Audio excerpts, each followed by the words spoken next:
Negara ini dikuasai oleh Uni Soviet. Presiden terakhirnya Gorbachev. Ada yang mengatakan Gorbachev itu orang Bandung, nama aslinya Cecep Gorbachev.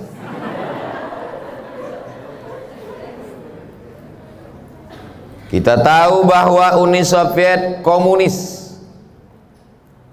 ateis, sosialis, ekonominya sosialis, akidah agamanya komunis, tidak ada Tuhan. Di antara tokohnya adalah Karl Marx. Pemikirannya disebut dengan Marxisme, mengatakan Tuhan tidak pernah menciptakan manusia. Manusia itulah yang membuat Tuhan dalam pikirannya. Kata Marxis, Tuhan itu, agama itu hanya opium, candu. Sama seperti orang kecanduan narkoba, begitulah orang mabuk agama. Tuhan tidak pernah ada, kata Karl Marx.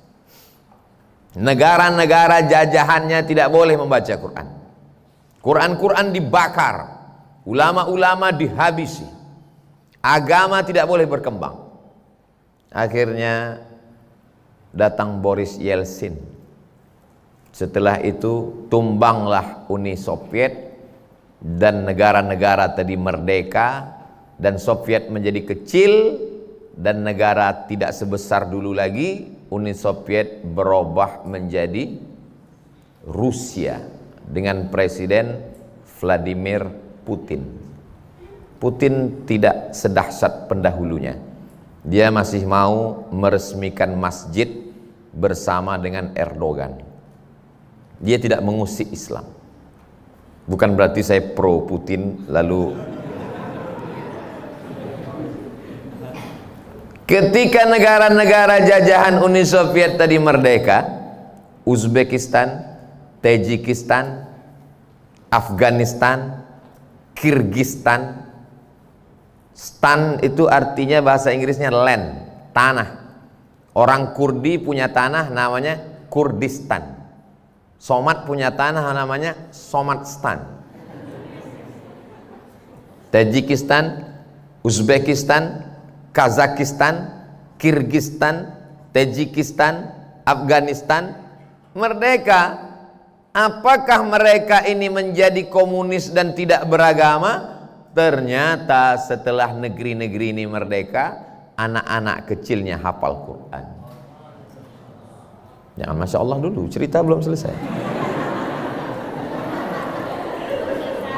Dari mana anak-anak ini bisa hafal Quran?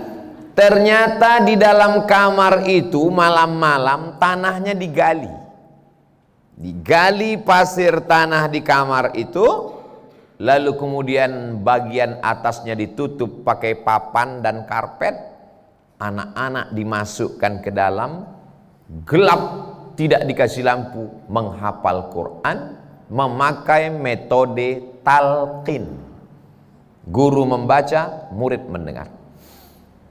Bismillahirrahmanirrahim. Bismillahirrahmanirrahim.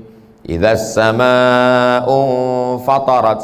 Idzas samaa'u fatarat. Wa idzal kawakibu tatharat. Wa idzal kawakibu tatharat. Wa idzal biharu fujjirat. Tidak melihat Quran, tapi hafal Al-Quran.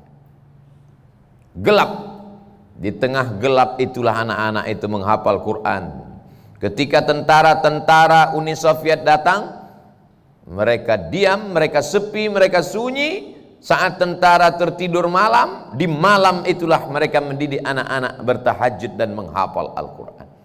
Terbukti janji Allah, inna nahnu nazzalna dzikra wa inna lahu lahafizun. Akhirnya apa yang terjadi? Begitu dideklarasikan negara pecah, Uni Soviet tumbang, berdiri Rusia, dan negara-negara kecil ini merdeka. Al-Quran sudah bangkit. Tidak ada yang bisa menghilangkan Islam dari suatu negeri, kuncinya satu, lembaga pendidikan Al-Qur'an.